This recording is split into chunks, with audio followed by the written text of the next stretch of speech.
I always thought I had seen everything my family was capable of, but nothing prepared me for what they did to me on the day I just wanted to bury my mother with dignity. The funeral room was packed with people who never visited my mom while she was alive, people who somehow showed up every time there was something to inherit. The smell of white flowers mixed with weak coffee made my stomach turn. I was sitting beside the casket, holding her cold hand, when I heard my brother's voice too loud, as always. "Give it here, hand it over, now." I lifted my head slowly.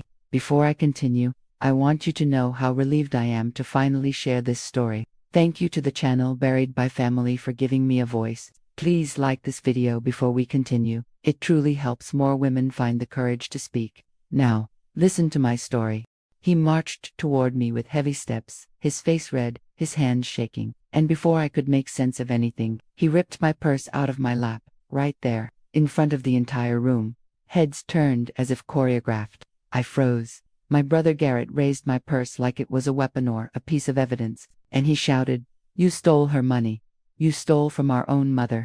My heart felt like it tore open inside my chest. The women behind me gasped. Someone whispered, "Oh my God." And suddenly, 100 eyes were burning into me like headlights in the dark. "Garrett, stop. Give me my purse back." But he was consumed by hate, or guilt, or both. He yanked the zipper open and dumped everything onto the floor. My wallet, medications, keys, tissues. Then he yelled even louder, "See, she hid it. She kept Mom's money for herself."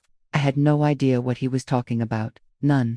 My other brother, Thomas, stepped up behind him, folded his arms, and said loudly enough for the whole room to hear, "We warned you. Helen has always been like this." And right there, in the same room where my mother was lying for the last time, they called me a thief, a disgrace, a patazici. The first person to try to help me was my Aunt Evelyn, who grabbed my arm gently and whispered, "Come with me, sweetheart. Let's get out of here." But Garrett shoved her arm aside. "No one's leaving. We're settling this right now." Then, he did something I'll never forget for as long as I live. He tossed my purse back on the floor and kicked my things across the room right in front of our mother's casket. The sound echoed. My whole body shook. And then, leaning over me, he screamed with everything he had inside, "Confess, Helen. Confess you stole from your own mother." All I could say was, "I've never stolen anything in my life. Nothing." But no one believed me. Not then. I was surrounded by judgmental eyes, whispers, phones recording, and pure disgust staring back at me. The humiliation was immeasurable. It felt like the air had thickened, too heavy to breathe. And right there, in the cruelest moment of my life, something unexpected happened. Something that changed everything. Because when Garrett opened our mother's wallet, the one he swore I had stolen money from, a folded, yellowed slip of paper fell to the floor. A note, in my mother's handwriting. A note they never imagined existed. And when I read the first sentence, I realized my mother still had something to say. Even after death, when that note hit the floor, the entire room fell silent. It was like someone turned the world off. The paper was small, folded 3 times, the edges worn like it had been hidden for years, waiting for this exact moment. Garrett bent down quickly to grab it, but I was faster. My hand shook so much I almost dropped it again. Thomas stepped closer. "That's ours." It was in her wallet. I lifted the note. "She gave me this wallet days before she passed. No one touches it." Garrett let out a mocking laugh. "Oh please. That wallet was with you because you went snooping through her room before she died." People began whispering. A woman in the back row said loud enough for everyone to hear, "What a disgrace." Another added, "I always knew something was off with this family." I took a deep breath, trying to hold myself together.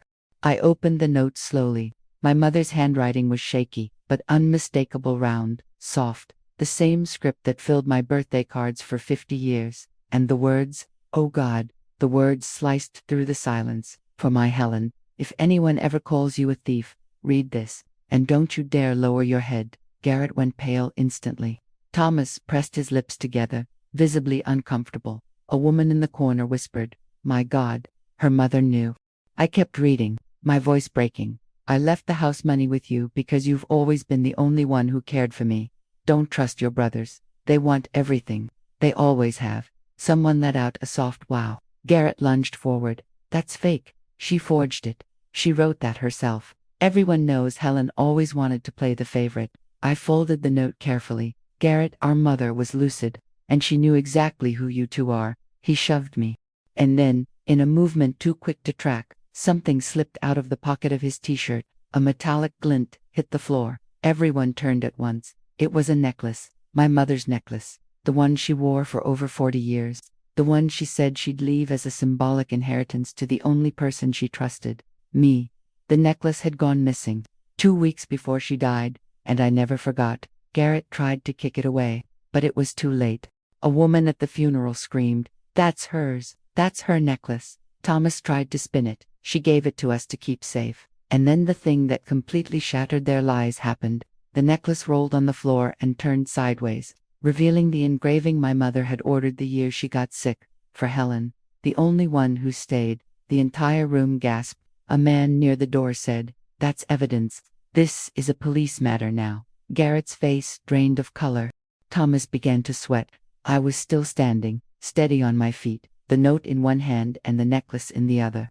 And for the first time in my life, I saw real fear in their eyes. Garrett tried to regain control, shouting, "This is a setup. She manipulated our mother. She always has." But nobody believed them anymore. The humiliation they meant for me was now crushing them. And at that exact moment, the funeral home doors opened. 2 police officers walked in. Blue uniforms, straight posture, hard eyes. One of them said, "We received a report of assault and theft involving members of the Marwick family." People stepped aside, clearing a path. Thomas blurted out, "It was her. Helen." The officer raised a hand. "Ms. Helen is the reported victim, and we need to hear her statement first." Garrett froze. Thomas stumbled over his own breath. "Victim," Garrett whispered, and for some strange reason, I felt calm. For the first time that afternoon, I could breathe. The officers said, "Ms. Helen, would you come with us and hand over the evidence?" I raised the necklace and the note. With pleasure. My brothers had nowhere left to hide. And right there, in that very funeral home, I realized my mother was not silent. She had left clues. She had left truth. She had left love. And she had left warnings. And my brothers, who had been the world's favorites their entire lives, were now shrinking in on themselves, red-faced, exposed in front of the whole town. And me, I was standing tall, with the dignity they tried to strip from me, but that my mother handed back with one simple line, "Don't lower your head." I was escorted into a small side room, one of those narrow spaces where they usually store extra flowers and water bottles. But that day, it became my fortress. I sat on a metal chair, holding my mother's note in one hand and the necklace in the other. My fingers trembled, but my chest didn't. For the first time in years, I felt solid. Outside, I could hear murmurs from the main room, people talking, whispering, judging. Only now I wasn't the one at the center of the scandal. The officers returned a few minutes later. One of them, the older one, serious face, calm voice, put on gloves and picked up the necklace. "Do you confirm this jewelry belonged to your mother, Margaret Marwick?" "Yes, and she left it to me." He opened the pendant and saw the engraving. "There's a dedication here. That's very significant." The other officer took the note, "And this is her handwriting." "Yes, I'd recognize it anywhere." He read slowly, and with each sentence, his expression grew more severe. When he finished, he asked, "Ms. Helen, what your brothers did out there qualifies as assault, defamation, and attempted appropriation of assets. Would you like to file charges?" I inhaled deeply.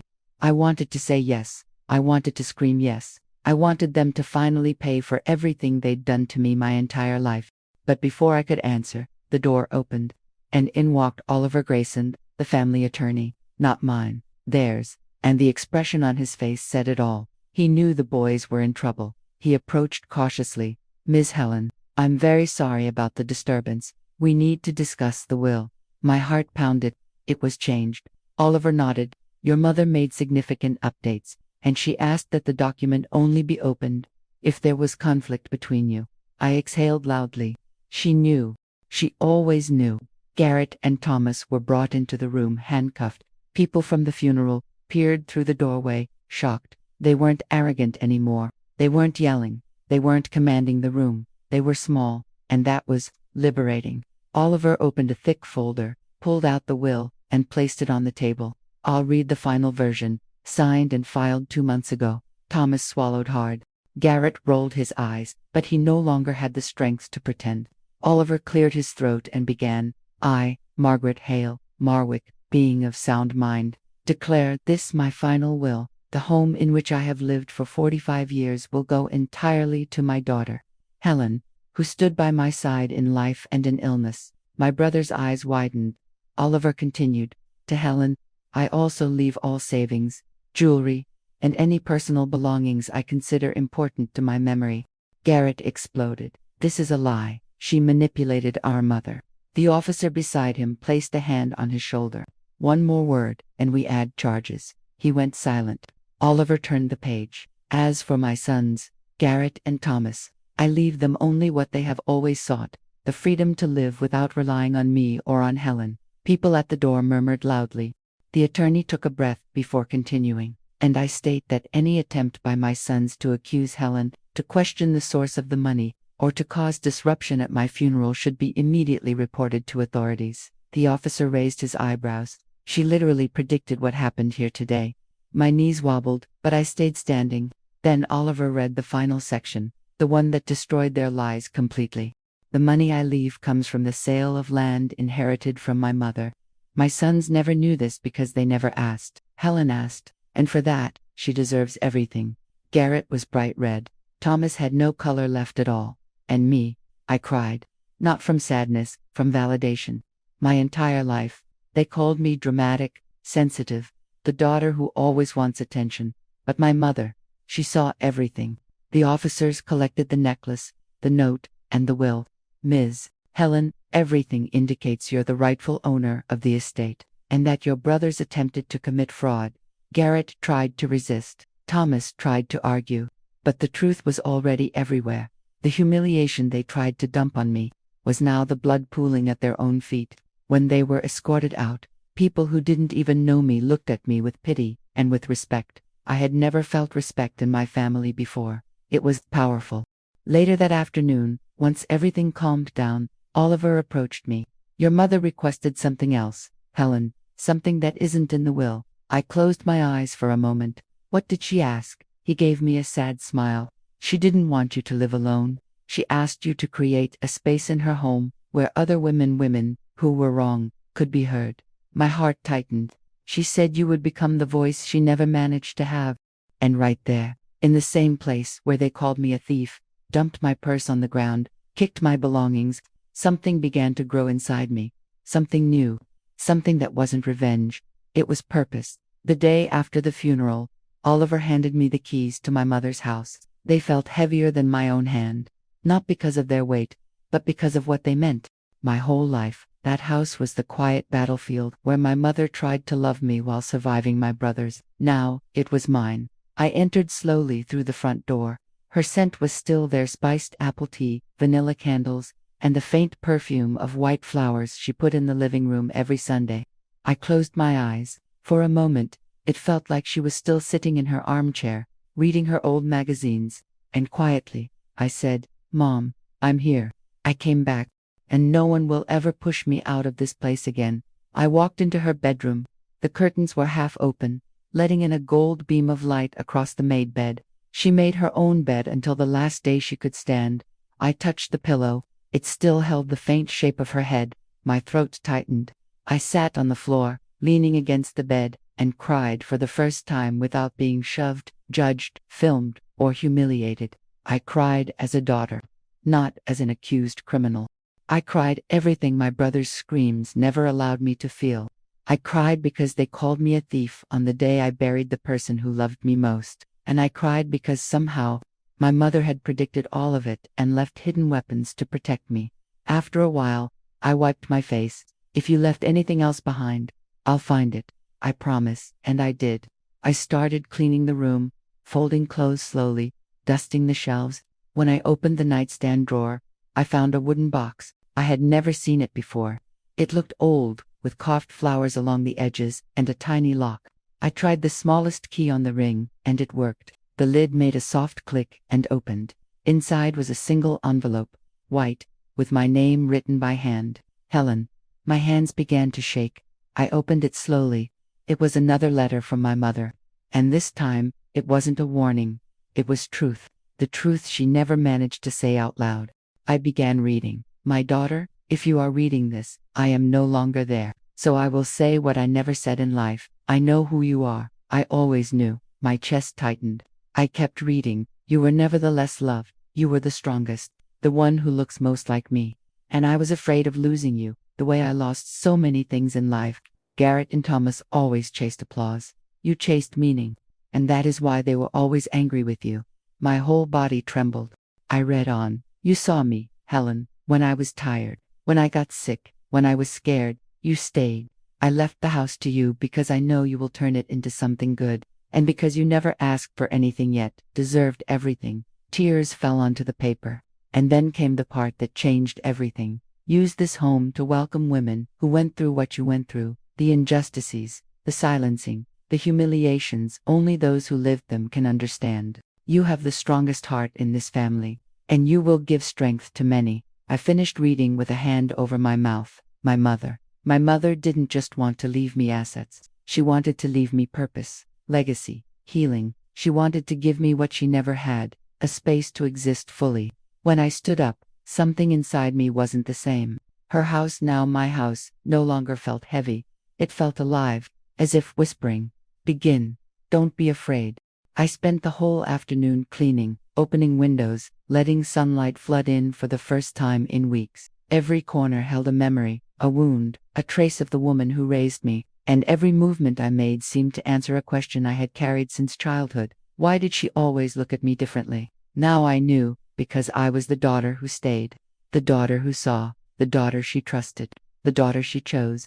When I went to place the necklace on her vanity, I noticed something I hadn't seen before, a small tear in the drawer's lining. I pulled gently. Inside, one found an old photograph, my mother, young, holding a baby. I frowned. It wasn't Garrett.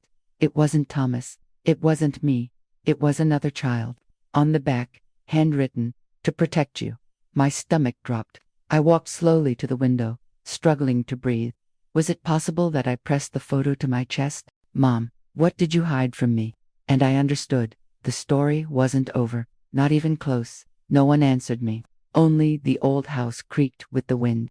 I placed the photo on the bed and sat beside it, trying to find logic in a place where there were only questions. That's when I noticed something I hadn't seen before. At the bottom of the photograph, almost faded, there was a small stamp, St. Mary's Shelter, -1958. My blood ran cold.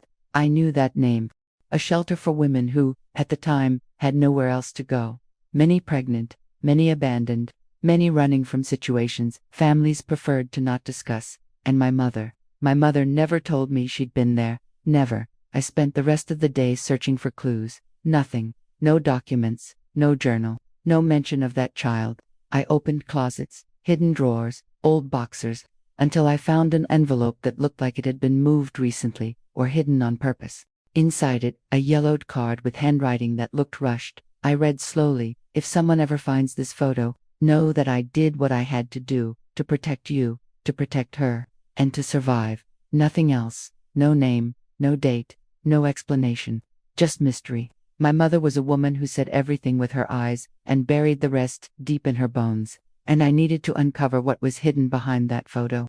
By late afternoon, while I was still searching for answers, someone knocked on the door. A single knock, firm eye, opened slowly. A woman of about 75 stood there, white hair in a low bun, blue coat, tired, but alert eyes. She held a small leather bag in her hands. You're Helen. My whole body went rigid. Can I help you? She gave me a sad, gentle smile.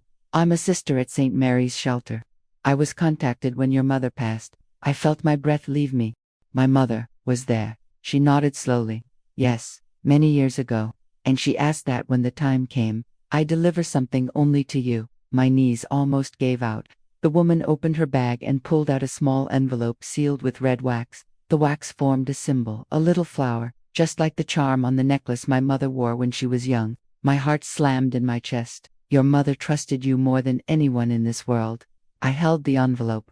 It was warm, like it had been waiting decades to be opened. I invited the sister inside, but she shook her head. It's not my story to tell. It's hers. And she left, leaving in my hand the only key to my mother's past. I went back to the bedroom, sat on the bed, and stared at the envelope like it was an open wound. My hands were sweating. I opened it slowly, cracking the wax. Inside was a single sheet of paper folded 4 times. I unfolded it. The handwriting was one I would recognize even in the dark. My mother's. I read, "Helen, before you judge, know this. I was only a girl." I took a deep breath. I continued. "The child in the photo was born before the 3 of you. I gave her away because I had no home, no husband, no choice. I thought I was doing the right thing. But I never stopped feeling her inside me. My hands trembled. My chest felt crushed by an invisible grip. I kept reading, tears blurring the page. When you were born, I knew instantly. I knew. You had her eyes, her quietness, her strength. I spent my whole life searching for your lost sister. I never found her. I covered my mouth to keep from screaming. A shock. My entire world shifted. My mother had a daughter before all of us, a sister I never knew existed, a sister my brothers would never be allowed to know existed. And the last line of the letter shattered me and gave me purpose all at once. If she ever appears, don't let your brothers hurt her the way they hurt you. Protect her, as I couldn't. My heart pounded painfully. I looked at the photo again. That lost baby was my sister. And the final truth struck me like thunder. She could be alive. And maybe, she had already tried to find us. I sat for nearly an hour with the letter in my lap and the photo in my hand. The house seemed to pulse as if my mother were whispering, "Keep going, don't stop now." And then it hit me. My mother didn't leave me just a house. She left me a mission. And that mission began with one impossible question. Who is my sister? And where is she? The letter trembled in my hands. I read that last line dozens of times. If she ever appears, protect her. My heart raced. The idea of having a lost sister wasn't just a mystery. It was an earthquake. And for the first time in my life, I wondered if maybe I wasn't the misfit of the family. Maybe I was the only one my mother managed to keep. And my sister, the baby she was forced to give away, was the wound that never healed. My whole body shook. I needed to find her. I drove to St. Mary's Shelter. The building was old, quiet, with peeling paint and tall windows. The kind of place where stories don't die. They wait for someone brave enough to open them. I found the same sister who had come to my home. She looked at me gently with the calm of someone who has lived beside pain her entire life. "You read the letter, didn't you?" I only nodded. She touched my arm softly. "Your mother was a girl when she arrived here. She was afraid of everything, afraid of her own shadow. But you were always in her eyes." My throat tightened. "I want to find my sister." The sister exhaled deeply. "Then come with me. But prepare yourself, some records hurt." We walked through a narrow hallway. The walls were lined with old photos, young women holding babies, women alone staring at the floor, women with hope in their eyes. In a small office, she pulled open a drawer full of files. "Your mother stayed here for 8 months. We have documentation." My chest froze. "But before you look, know this," she cried the day she left. And she didn't cry for herself. She cried for the baby. I closed my eyes. Tears fell without warning. I sat down. The sister placed 3 documents on the table. Her intake form, the birth record, the surrender document. My hands trembled as I opened the first. On the intake form, something struck me immediately. Mother's name, Margaret Hale, my mother. Right below, age 19. She was only a girl. Then, on the baby's record, I saw what I never expected. Child's name, Lucy Hale. Lucy. My heart clenched. Lucy. It was the name my mother almost gave me. She said that my whole life, and I never understood why. Now I knew. Lucy was her first daughter. I picked up the 3rd paper. The surrender document. It was old, almost faded, but my mother's signature was unmistakable.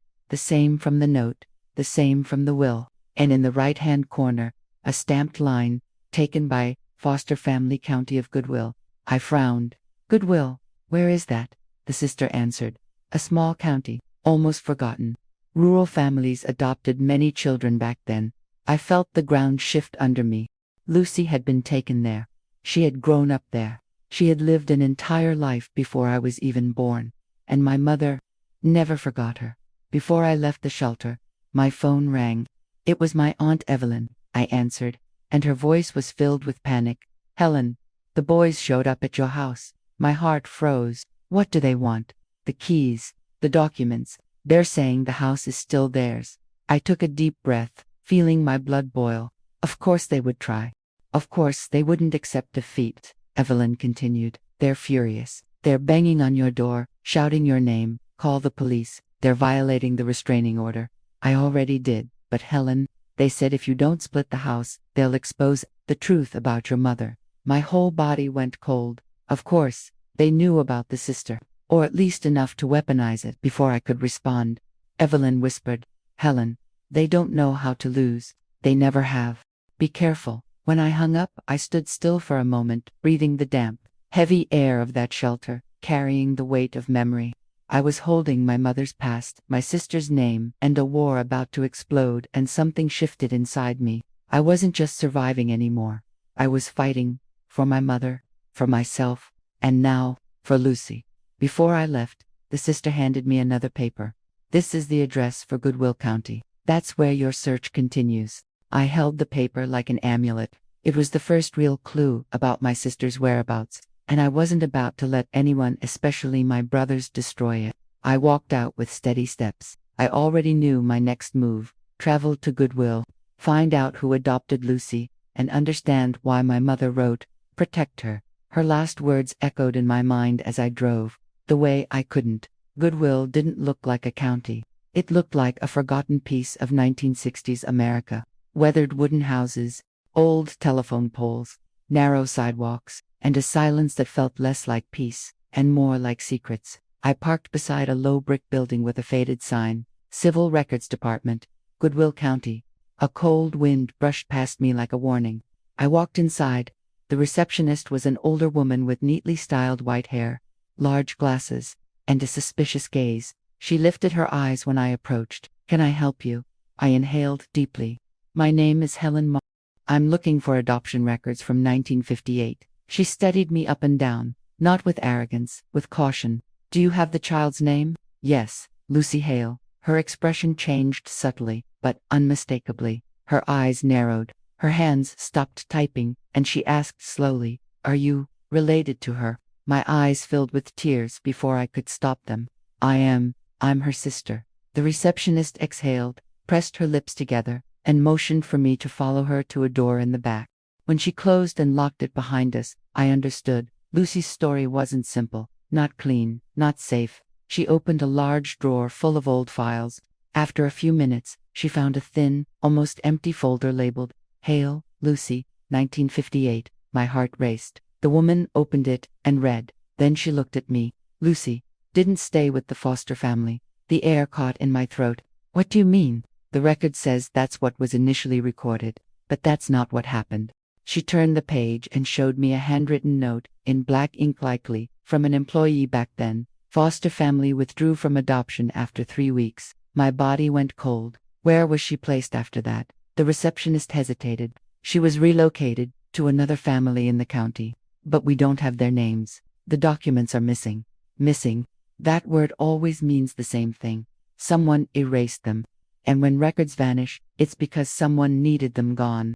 The receptionist led me to an elderly woman who had worked at the shelter at the time. A woman nearly 90, in a wheelchair, but with incredibly sharp eyes. She smiled when she saw me. "You're Margaret Hale's daughter." My chest tightened. "You knew her?" "Yes, she was just a frightened girl. And very sweet. She cried when she handed over the baby." I bit my lip to keep from falling apart. "Do you remember my sister?" The old woman sighed. She looked out the window for a moment, then back at me. "Yes, I do. She had big eyes. Always looked like she was searching for someone." I felt tears sting my eyes. "What happened to her? Do you know where she is?" The woman held my hand, gently, painfully. "She didn't stay with the foster family. She was taken to another family here. But that family," she hesitated. The silence hurt. "That family, what?" She closed her eyes, as if remembering caused physical pain. "That second family was troubled, alcohol, violence. Back then, adoptions like that happened often, when no one was watching." My stomach twisted, and then one day, she disappeared. Disappeared. How? She simply vanished. The family claimed she ran away. I felt the ground fall away beneath me. Lucy, the baby in the photo. My mother's unspoken grief. My sister. Missing. The old woman continued. "But I never believed their version." "Why not?" She looked directly into my eyes with a truth that still lived in hers. because she was too little to run away. Before I left, the receptionist came running back, breathless. She held the paper. I found this stuck behind a drawer. It was an old vaccination card. I looked at it, and there it was. Lucy R. Miller. Miller. Lucy had been adopted by the Miller family, not the Fosters. They were the second family. And beside the name, written in red ink, moved in 1965, destination unknown. Destination unknown. My sister had been erased twice, by poverty, by a dangerous adoption, and maybe, by the town itself. I walked out of the department with my heart in pieces, holding the baby's photo, her name, and a new map of pain. It was a lot, but not everything. When I reached my car, I saw something on the windshield. A crumpled sheet of paper. I grabbed it, and my blood turned to ice. Go back home. Oh, are we finished what we started? G&T, Garrett and Thomas. They had come after me. They knew where I was. They were following me. They wanted to stop me from finding Lucy. I crushed the note in my fist and said out loud to myself, to my mother, to the baby in the photo, "You won't silence me. Not now, not ever." I started the car. If they were threatening me, it meant I was getting too close to the truth, and that was exactly why I wouldn't stop. I would find the Miller family. I would find Lucy, even if I had to find her in the past. But I would find her, for myself, for my mother, and for every woman whose voice was erased, because someone had to rewrite this story, and that someone was me. The note from my brothers was still crushed in my hand. Or we finish what we started. G&T. Their threat echoed in my head as I drove to the address I found through the vaccination card. Miller family, Goodwill, House 14, Maple Road, a small house, weathered wood, painted light, blue faded by time. The yard was overgrown with tall weeds. It looked like a place life had stopped visiting. I knocked on the door. No answer. I knocked again. A raspy voice came from behind the door. "Who is it?" "My name is Helen. I'm looking for information about Lucy Miller." Silence, long, uncomfortable. Then, the door opened slowly. An elderly woman, with long white hair and red, exhausted eyes, looked at me. She didn't seem surprised to see me. She seemed devastated. "You're her sister." It wasn't a question. It was a statement. My knees nearly buckled. "Yes, I am." The old woman took a deep breath. I knew someone would come one day. She pulled me inside the house. The smell of mold and old wood was suffocating. On the wall, crooked old photos. None of them showed Lucy. The woman sat in a torn armchair and pointed to the chair across from her. "Sit down. There are things you need to hear." I sat, my heart pounding inside my chest. She began slowly, like someone lifting a body that's too heavy. "My father and my mother adopted Lucy, but they shouldn't have." My breath caught. "They wanted a worker, not a daughter." The floor seemed to shift beneath me. "What do you mean, a worker?" She stared down at her hands, like she could still see blood on them. "Lucy did everything. She washed, she cooked, she took care of the house." I felt sick, and when she cried, they called her ungrateful. My whole body tensed. That was the exact word my brothers always used on me. She was a good girl, too good. Her voice wavered, and they treated her like trash. Tears burned behind my eyes. "What happened to her, please? Tell me the truth." The woman looked at me with a deep, soul-tired sadness, the kind that ages a person from the inside out. "She disappeared." "Did she run away? Was she taken?" "Did she?" "None of the three." I held my breath. "Lucy tried to get help." My heart skipped a beat. "She tried to go to the police. She was 11. 11, the woman went on. "But when she came back, my father was waiting." A chill shot up my spine. "He beat her. Did terrible things. She couldn't walk for weeks." My stomach turned. I was a child too. I couldn't stop it. I clenched my hands together, my heart aching. "And after that, what happened to her?" That's when the woman lifted her hand and pointed toward the back of the house. A dark hallway, a half-open door, and the wind pushing through, making the wood creak slowly. She lived locked in that little room, until one day, she just wasn't there anymore. My body went cold. "Look somewhere else," my parents said. "She ran away." The old woman shook her head. "Lie." My heart thudded so hard it hurt. "They never looked for her. They just wanted to get rid of the guilt," I whispered. "But, does anyone know what happened to her?" The old lady stayed quiet for a few seconds.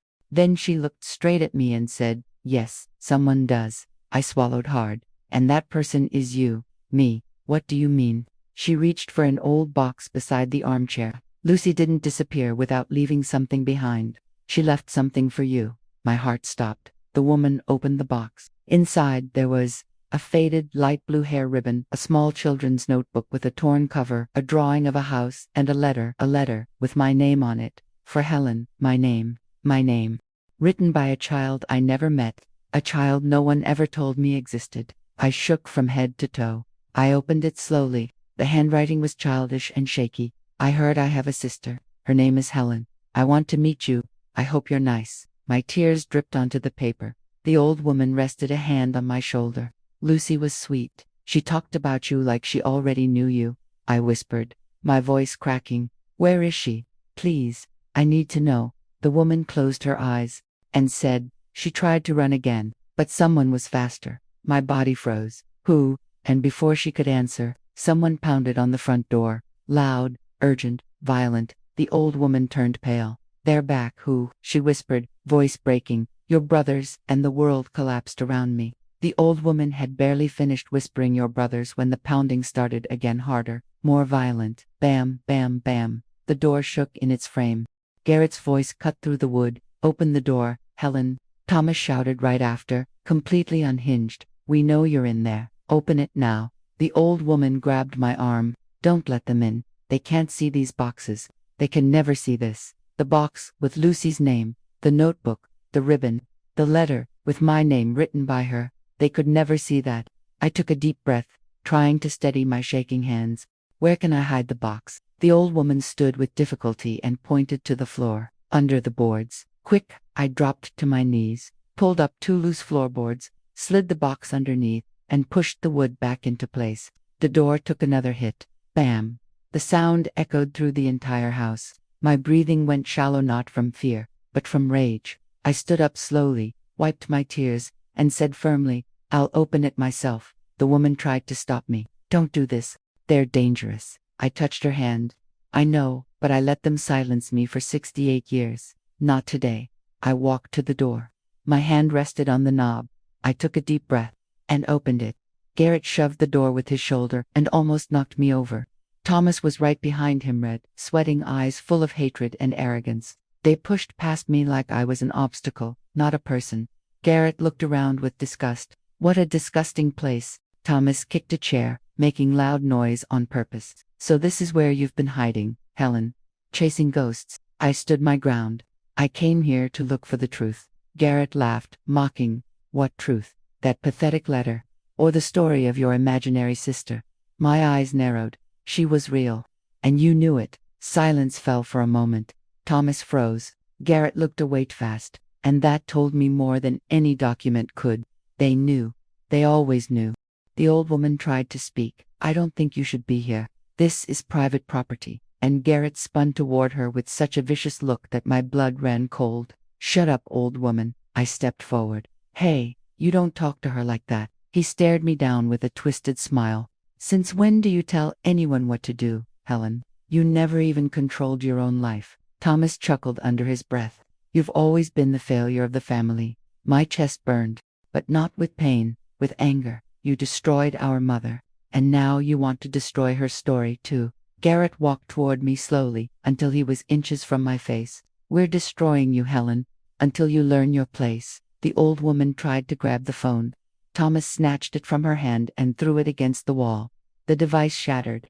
No one's calling the cops today. But what he didn't know was, my phone had been recording since the moment I opened the door.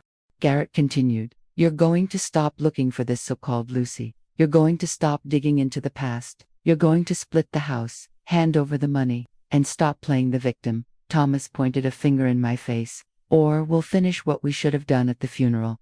I stared at both of them, unblinking. You're not laying another hand on me. Garrett laughed. And who's going to stop us? The half-dead old lady in the chair. Heat rushed to my face. I almost crumbled from sheer indignation. But before I could answer, the old woman raised her voice for the first time. You two are just like your father. Silence. The house froze. I turned to her. Garrett went pale. Thomas stopped breathing. What are you talking about? I asked, my heart pounding out of my chest. The old woman took a long breath. You don't want Helen to find Lucy. Because Lucy knew who you really are. Garrett stepped forward, threatening. "Shut your mouth, old woman." But she continued stronger now. "Lucy saw what you did when you were boys." Thomas' eyes widened. A chill ran through me. "What did they do? For God's sake, what did they do?" The old woman answered with tears in her eyes. "Lucy tried to report the Miller family, but she also tried to report your brothers." I lost my breath. Garrett shouted, "Lies. She didn't stop. She saw you too hit your mother. Hit her. She was afraid of you." My knees almost gave out. I looked at my brothers, and I saw it. I saw the truth written on their faces, the truth they never thought anyone would uncover. They were monsters, violent, cowards. Garrett lunged toward the old woman, but I stepped in front of her.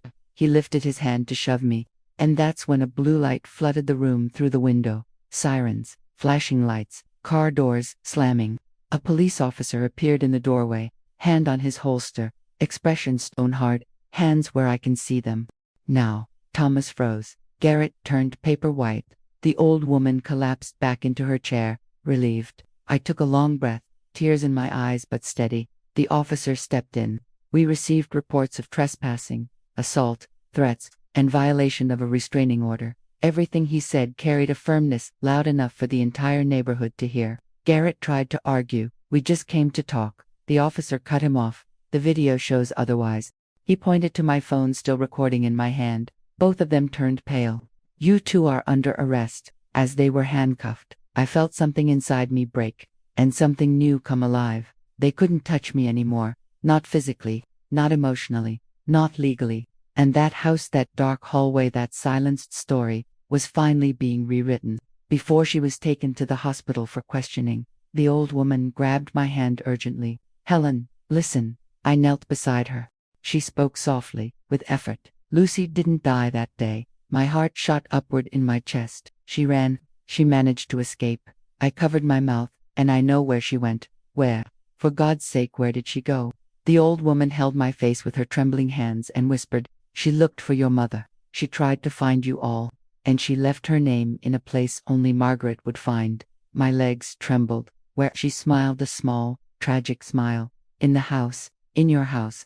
She wrote her name there. The house. My mother's house. My house now." Lucy had been there. Lucy had walked into our life without anyone noticing. Lucy looked for me. I shook from head to toe. The old woman squeezed my hand one last time and said, "Find her, Helen, and tell her that your mother never stopped looking." And then, the door closed. The police drove my brothers away, and I stayed there, in the Miller house. But for the first time in my life, I wasn't lost. I had a name. I had a clue. I had a mission. And now, I had courage. I drove back home as if my mother herself were guiding me, a force that wasn't mine, but pushed me forward. The old woman had said, "She wrote her name in the house, where only your mother would see." Lucy came back. Lucy searched. Lucy called for us. But where? Where would she have written it, and why? When I parked in front of the house, I felt something different in the air. As if the house was waiting. I stepped inside slowly. My heart beat loud in my ears. The house was silent, but not the heavy, suffocating silence of the last few days. A full silence, as if it had something to say. I set the keys on the table, closed the door behind me, and walked straight to my mother's bedroom. I checked behind the curtains. Nothing. Behind the wardrobe. Nothing. Under the bed. Nothing. I opened drawers, pulled boxes, lifted rugs. Nothing. But the old woman had been clear. She wrote her name where your mother would see it. Where does a mother see the world? When she looks at her children, when she looks in the mirror, when she looks up. My eyes went to the ceiling. Nothing. Then I turned toward the hallway. And that's when I noticed something I had never seen before. A tiny crack in the paint near the baseboard, hidden by shadow. I knelt down, ran my finger across it. The paint lifted easily, like it had been brushed over something. My heart raced. I dug my nail under the edge and pulled. The paint peeled away, revealing something written in pencil, almost erased by time. I took a deep breath and kept removing the paint with my fingers. When I finished, I collapsed to my knees. There, written in a child's handwriting, "Lucy was here." And below it, "I looked for you." My whole body trembled. I pressed my forehead to the floor and cried like my soul was spilling out of me. Lucy had been in our house. Lucy had walked this hallway. Lucy had written that message to me to us before disappearing again. The mix of grief and love was so overwhelming it hurt to breathe. When I finally stood up, I noticed something even stranger. The newer paint, the one covering Lucy's words, was a different color from the rest of the house. Cheaper paint, more recent, badly applied. That paint wasn't put there by my mother. It was put there by someone who wanted to hide Lucy's name. My breath quickened. Garrett, Thomas. They were teenagers when Lucy first appeared. Old enough to understand, old enough to be threatened by it, and with motives, dark, cowardly motives to erase what she left behind. With trembling hands, I ran my fingers over the letters. Lucy was here. I tried to imagine an 11-year-old girl, lost, hurt, running for her life, and still searching for us, searching for her mother, searching for me, writing in simple, childlike English, but full of strength. I was here. I looked for you. My chest caved in like I had been punched. In that moment, I felt my mother's presence so strongly it almost felt physical, as if she was standing behind me, holding my shoulders. And I finally understood. The letter, the photo, the necklace, the funeral note. It was all leading to this. For me to find the sister she couldn't protect. For me to finish the search she couldn't complete. For me not to let Lucy disappear from our family's story. Still crying, I went to my mother's old dresser, opened the bottom drawer, and pulled out the documents I hadn't checked yet. At the bottom, there was a blue folder. Inside, a torn page from an old phone directory, and a name circled in pen. Lucy Armilla Haven, Ridge Shelter, 1983. My whole body shivered. Haven Ridge, a shelter 60 miles away. Lucy had been there. She had grown. She had survived. She had tried to rebuild her life, and she left her name behind, like she was saying, I existed. I still exist. Come find me. I covered my mouth, crying hard. Lucy had been alive at least until 1983, decades after the adoption, the abuse, the escape. She fought. She fought to be found. She fought to be remembered. And my mother knew. She tried to find her. She failed. Now it was my turn. I had the name of a town, a shelter, a record, a story, a mission. I looked again at the piece of wall where Lucy wrote her name. I ran my hand over it, slowly, and I felt something there, as if her name was pulsing, as if it was whispering, keep going, you're close. I stood up with purpose, took a deep breath, wiped my tears, and said aloud to my mother and to my sister, wherever they were, I will find you, Lucy, I promise, and no one will ever silence you again. The house fell silent, but for the first time since I arrived, it was a welcoming silence, not hiding, not suffocating, a silence full of presence, of history, of truth, and hope. Haven Ridge was about 60 miles out. The road was narrow, lined with tall trees forming a natural tunnel like the world itself was guarding secrets too old for sunlight. The shelter appeared as a simple brick building with white doors, a quiet yard, and rows of shy little flowers. There was something sacred there, and something broken too. I parked and stepped out with trembling hands. I walked inside. A woman in her 50s, thick glasses, a cross necklace, looked up when she saw me. Good afternoon, can I help you? I took a deep breath. My name is Helen Marwick. I'm looking for records of a woman who stayed here many years ago. Lucy R. Miller. The woman went still, too still. Could you repeat the name? Lucy R. Miller. Approximate year, 1983. She touched the cross at her neck, an involuntary gesture of worry or guilt. Please, sit down. Please, have a seat. My whole body went cold. I sat down. The woman walked quickly into a side room and closed the door. I heard papers rustling, file drawers opening, two people whispering to each other. And then silence finally. The woman came back, holding a thin blue folder, the cover faded with time. She set it on the table like she was placing something fragile, almost sacred. Lucy was here. My heart stopped for a second. She lived here. The woman nodded. For a few months, she was quiet, scared, but kind, very kind. My chest hurt with a physical, crushing ache. Did she say anything about looking for her family? Did she say my mother's name? My name? The woman hesitated. Then she opened the folder. Inside there were an intake form, a medical record, a small ID photo, and a final report. My eyes went straight to the photo. A young woman, maybe 20, light brown hair, huge, melancholic eyes, my eyes, the same shape, the same depth. I touched the picture as if it might crumble. Lucy, my sister. She existed. She grew up. She lived. And she was looking straight at me through the decades. Was she hurt? I asked, my voice barely holding. The woman took a deep breath. Yes, she turned the page. Medical report, minus 1,983 old bruises on ribs, linear scars on back, scars on wrists, moderate malnutrition, severe anxiety. I covered my mouth, choking back a sob. Lucy hadn't just been mistreated, she had been broken. And still, she kept going. She tried to live. She tried to start over. She tried to survive. The woman looked at me with deep empathy. She never talked about her adoptive parents, but she had nightmares almost every night. I swallowed hard. Did she talk about my mother? She did. She used to say, I don't believe she abandoned me. I want to believe she tried to find me. My heart collapsed. I pressed both hands on the table to keep from falling out of my chair. The woman turned to the last page in the folder. It was a report signed by the social worker assigned to her case. Lucy expresses a desire to find her biological family, states she has a sister named Helen, whom she has never met, seems convinced her mother is still alive and trying to find her. I cried. I cried without shame, without holding back, without fear. Lucy believed. She believed in our mother. She believed in me. She believed in the family that never received her. The woman placed her hand over mine. Lucy still had hope. Even after everything, she still had hope. I wiped my face. What happened to her? Did she leave here? Where did she go? The woman hesitated, looked down, then slid the final report toward me. She left, but no one came to get her. She left on her own. I frowned. Left. Where to? The woman inhaled deeply, the kind of breath that warns you the answer is going to hurt. She said she was going to look for her biological family, that she'd start with the house where she grew up. My heart stopped. The Miller house. No. She looked straight into my eyes. Your mother's house. Margaret Hale's house. My mother. Lucy had tried to come back to us, tried to find the woman who gave her life, tried to return to the home she never had. I trembled. And did she find my mother?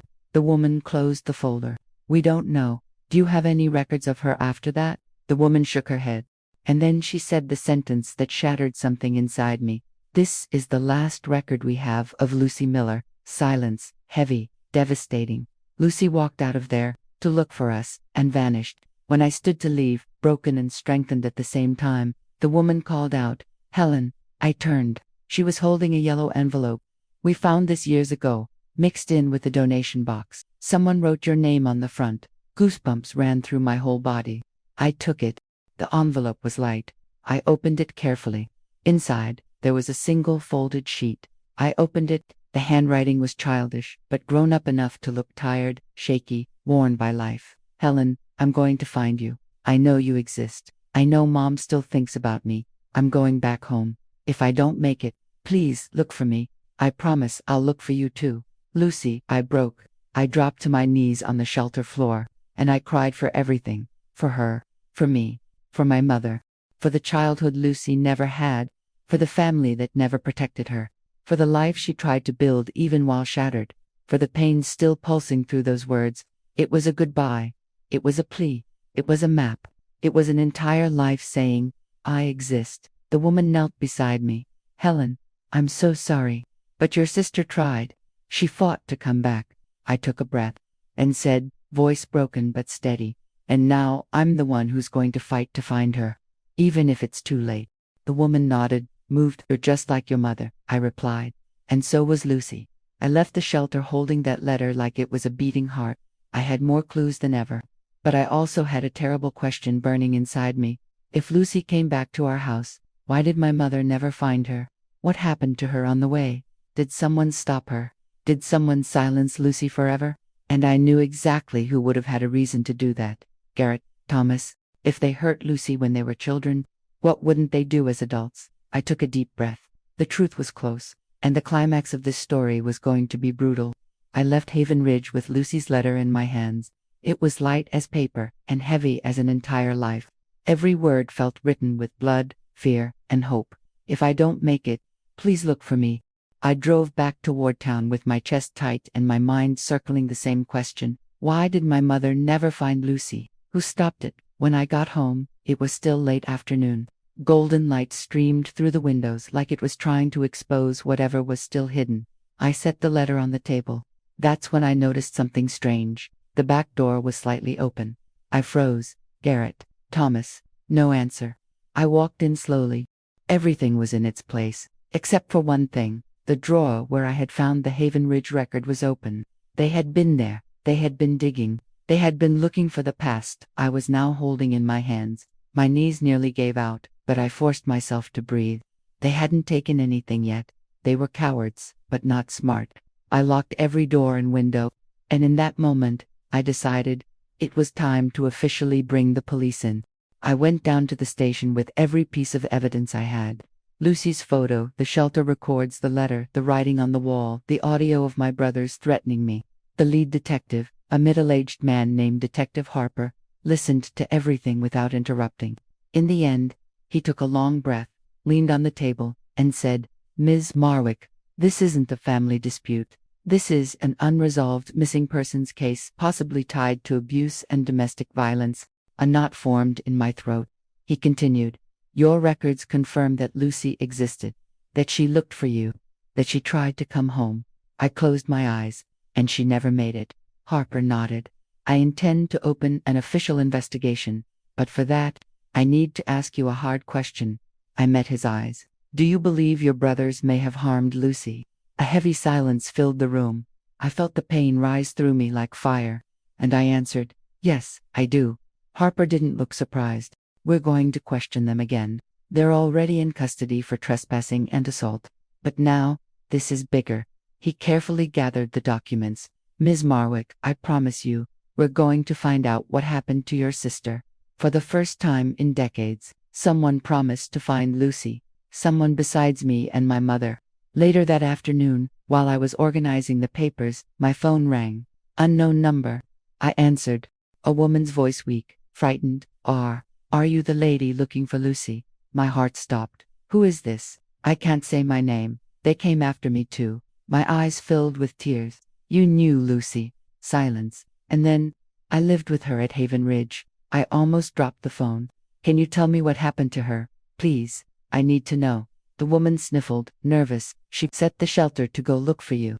But she was scared." "Scared of what?" Silence. "And finally, scared of two men. Two men who were asking about her." My blood ran cold. "Two men." My voice cracked. "Who?" Her breathing turned shaky. She didn't know their names, but she described them. I waited. One was tall, strong, aggressive. My stomach twisted. "Garrett," and the other was shorter, but mean. "Thomas." The world tilted around me. The woman went on. She kept saying she couldn't go back to their house. "They're who?" "The Millers." Crushing silence. "No." She said she'd seen those same two men when she was a child, and that they were afraid she might talk. My legs gave out under me. Them, my brothers, my own brothers. They had already found Lucy before, maybe more than once, before she ran, before she was registered at the shelter, before she disappeared again. I was crying without even noticing. "Please, do you know what happened to her after she left the shelter?" The woman's voice was barely audible. "I only know where she was seen last." My heart hammered in my chest. "Where? Please, where?" she whispered. "Near your mother's house." Goosebumps ran through my entire body. She made it that far, I'm sure of it. I swallowed hard, and then, did she go inside? Did she talk to my mother? The woman hesitated for several seconds, and finally said, "She didn't make it inside." "Why not?" "Because someone was waiting for her at the door." The floor dropped under my feet. Who, for God's sake, who was waiting for her? The answer came as a whisper that sliced through me. "The two men." I couldn't breathe. The woman continued, "Just before hanging up, they never let her in. They never let her reach your mother." And the call cut off. I stayed there, frozen, phone in hand, trying to breathe, trying not to scream. My sister reached our door, our home, her one real chance at being saved, and my brothers stopped her from touching the doorknob, from knocking, from calling, from being seen, from being saved, probably from living. I sat down on the floor and cried until my whole body hurt. I cried for Lucy, for everything she faced, for everything she tried, for everything she never got. And I cried because, for the first time, I saw my brothers exactly as they were, not just ungrateful, not just abusive, not just violent, but dangerous. Dangerous enough to bury the truth, dangerous enough to destroy lives, dangerous enough to erase a vulnerable child. I wiped my face and said quietly, with a strength I hadn't felt in years. I'm going to find out what you did to her, even if it's the last thing I ever do. I stood up slowly. Lucy's letter felt like it was burning in my hand, and her final sentence echoed like a summons. If I don't make it, please look for me. I was looking, and I was going to see it through. Night fell while I was still sitting on the living room floor, clutching Lucy's letter. The whole world seemed to narrow around one single question. What did my brothers do to her? When the phone rang, I jumped. It was Detective Harper. I answered, still shaky. Miss Marwick, we need you to come down to the station now. My heart started racing. What happened? Did you find something? Yes, and it's not small. When I arrived, Harper was waiting beside a table full of folders, photos, and yellowed documents. He didn't smile, didn't make small talk. He just pulled out a chair. Please, sit down. I sat slowly, like I was walking toward a verdict. Harper opened the first folder. We found something in the old records from your town. A police report. My stomach flipped. From 1983, the same year Lucy had been at the shelter. My heart pounded so hard it hurt. It's about an unidentified young woman seen running down the street, injured, asking for help. My hands grew slick with sweat. He continued. The report describes a girl with big eyes, light brown hair, and a blue ribbon on her wrist. The ribbon, the same ribbon we'd found in the miller's box. My entire body shook. It was her. It was Lucy. Harper nodded slowly. Yes, we're almost certain. I took a breath, trembling. What happened? Did anyone help her? Did she get to a hospital? Harper hesitated, and that silence hurt more than any words. She was seen near the old lumber mill, at the edge of town. I frowned. The abandoned factory. The one on the way to our house. That's the one. My heart cracked a little more. Lucy was on her way home. To us. To our mother. To me. But something stopped her on the way. Harper opened another folder. Inside were recent photos of my brothers in handcuffs, sitting in an interrogation room. I shrank back in my chair. They denied everything at first. Harper crossed his arms. But your phone recording, plus the Haven Ridge records, and the 1983 report, tightened the screws. He turned another page. Thomas started to crack. Said he didn't remember, clearly. Said they were young. Said they didn't know what they were doing. I slammed my hands on the table. They knew. They always knew. Harper went on. Garrett stayed quiet, but he was shaking. Of course he was. Guilt, fear, truth. I whispered. What did they do to her? What happened that night? Harper took a deep breath before answering. We don't know everything yet, but we do know this. Lucy made it into town. She tried to reach her mother's house, and she crossed paths with your brothers. Goosebumps crawled down my skin, and then, please, what happened after that? Harper slid the last page in the folder toward me. A map with a red circle. Witnesses from back then reported seeing two young men chasing a frightened girl near the factory. I closed my eyes. Two shadows, a scream, a girl running. I opened my eyes again, tears falling. They found her. They cut her off. Harper didn't deny it. And now we have to find out what they did next. My heart felt like it was tearing apart from the inside. When I stood to leave, Harper stopped me. Helen, wait. I turned slowly. He was holding a folded sheet. We got a call from someone who never spoke up before. Every muscle in my body tightened. Who? Harper unfolded the page. A witness who worked at the factory in 1983. I lost my breath.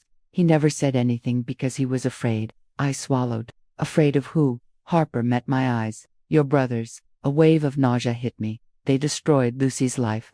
They destroyed mine. They destroyed my mother's. And they terrorized anyone who could talk. Harper continued. The man finally came forward. And here's what he said. He read it slowly, like peeling back a bandage. I saw the girl. I saw her go into the warehouse, and I saw the boys go in after her. My legs buckled. I grabbed the edge of the table. Harper finished. After that, I only heard screaming, and then silence. The world went dark around the edges. I stood there, frozen, suffocating, my soul in pieces. So, Lucy walked into that factory alive, and never came out. Harper answered with brutal honesty. That's what everything points to. He placed a gentle hand on my shoulder. Helen, I know this is hard, but we need you strong. We're about to open that factory. I looked at him through my tears. Open? What do you mean? We're going to do a full search, excavation, evidence collection, everything. He took another breath. We need to know if your sister is still there. My body went cold. I shook my head over and over. tears pouring uncontrollably. She was on her way home. She was trying to come back. She tried. She tried. The words fell out of me like a broken whisper. Harper spoke firmly. And now, it's your turn to bring her home. I closed my eyes, and I knew the end of Lucy's story was inside that factory, and I had to go there. I had to face the place where my sister begged for help one last time and no one answered. This time, she would be heard. The lumber factory sat on the outskirts of town, a huge gray warehouse with broken windows and the smell of abandonment. The wind rattled the metal sheets, making the building groan like a wounded animal. I stepped out of the car with Detective Harper beside me. "This is where Lucy came in for the last time," he said, adjusting his flashlight. My chest caved in. She was so close to home. My voice broke. We went inside. It was cold, damp, heavy with dust, broken wood, rusty machinery, chains hanging from beams. Harper pointed to marks on the ground, small footprints, and two larger sets behind.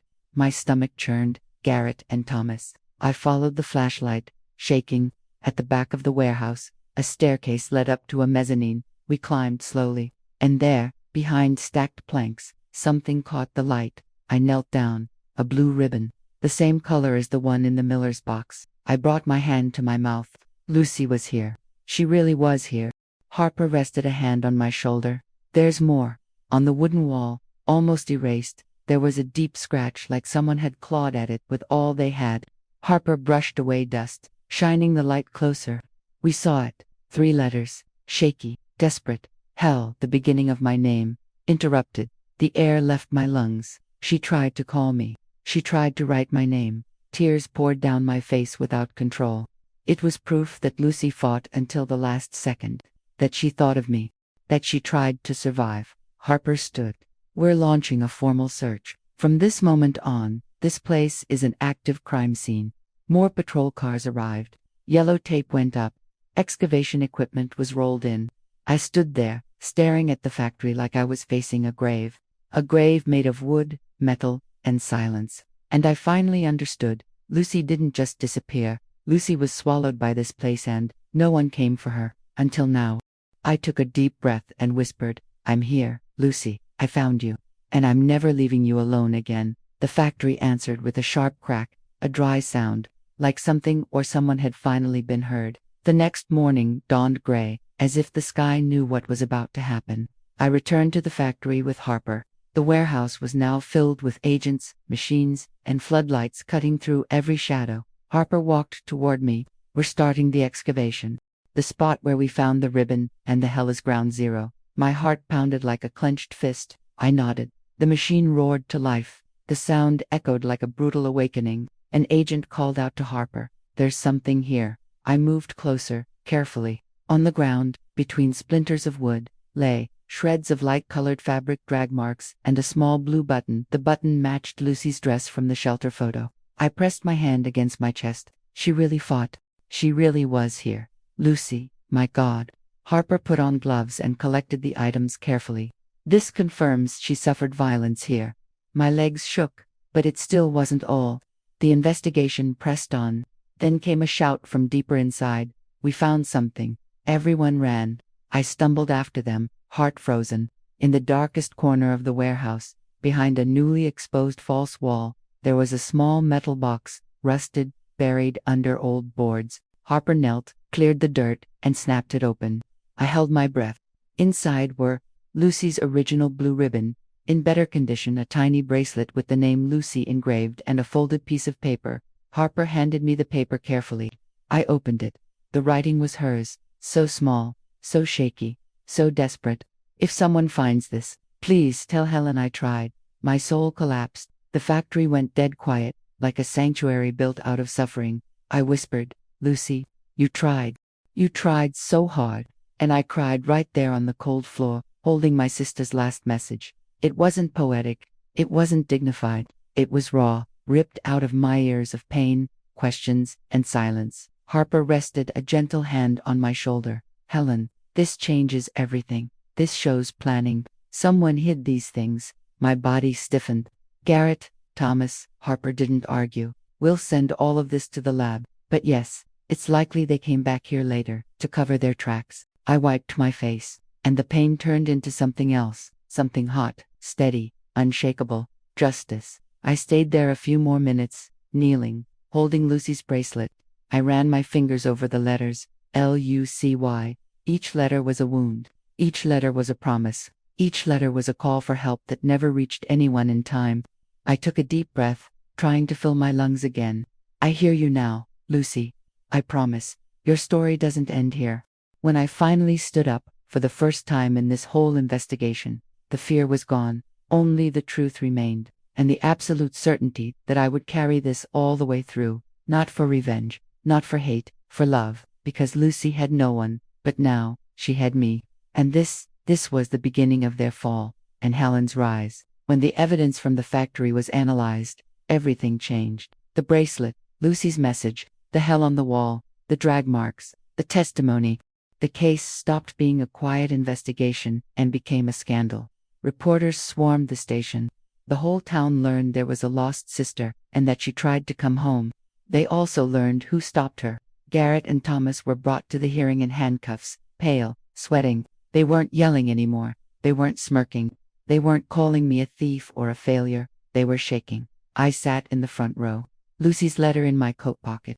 Detective Harper presented the evidence. Lucy Hal Miller was inside the factory. She left personal items behind. She tried to ask for help. Then he showed her message. Tell Helen, I tried. My heart torn at the same time. Something inside me anchored. The judge looked at my brothers. Did you see this girl that night? The room held its breath. Thomas tried to deny it. His voice cracked. Garrett tried to spin some story. His tongue wouldn't cooperate. They were cornered by their own cruelty. Finally, Thomas broke. We just wanted to scare her. She started running, and she fell. It was an accident. An accident. The courtroom filled with horrified murmurs. Garrett exploded. She shouldn't have come back. She was going to ruin everything. That was it. Not a full confession, but enough. The judge slammed the gavel. You are both being indicted. This case is being reopened as a criminal disappearance with aggravating factors. And for the first time in decades, my brothers looked at me with no way to touch me, no way to shut me up, no way to destroy me, and I felt no fear. When I got back to my mother's house, evening was falling. I walked to the hallway where Lucy had written her name. I touched the words. Lucy was here. I knew she wasn't alive anymore. I knew that factory had been her end. But I also knew she tried to come back to us until the very last second. And that, in some way, she did. She came back through the messages, through the ribbon, the bracelet, the hope. And through my search, I sat on the floor, my back against the wall, and said softly, I brought you home, Lucy, the only way I could, the way you asked me to. The wind drifted through the window and brushed my face, gentle like a small hand, and I felt peace. The house stayed with me, by legal decision, by moral rights, by my mother's choice. I turned the guest room into a simple memorial. Photos, the letters, the blue ribbon, the spot where Lucy wrote her name, and I hung a frame with her final words. I tried. Women started coming to me. Women who were hurt, silenced, humiliated by their own families. They came not out of curiosity but recognition, because all of us were, in some way, Lucy. I welcomed them with tea, with listening, with truth, and with the sentence my mother wrote for me, don't bow your head. One late afternoon, I sat on the porch watching the sun sink behind the trees. For a moment, I felt that my mother was there, and Lucy too, not as pain, as presence. I closed my eyes and said, I didn't survive alone. I survived because you both called me, and I answered. The wind rustled the leaves, the house seemed to breathe with me, and I felt it, truly felt it. This wasn't the end of my story. It was the beginning, because, in the end, I wasn't buried by my family. I was reborn by the truth, and now, my house was open for other women to find the same, a memorial, a refuge, a form of repair, and a lost sister who, even without making it inside, left a path for me to follow. I smiled, a small smile but whole. Lucy, you didn't try in vain. I found you, and I'll never lose you again. And that's how I finished telling my story. Tell me in the comments, what would your reaction have been? Thank you to Buried by Family for allowing me to share this part of my life. This channel needs your support to keep bringing more stories like this one. So please click subscribe. That way, other women can finally share their truths here too. On the screen, you'll see another video you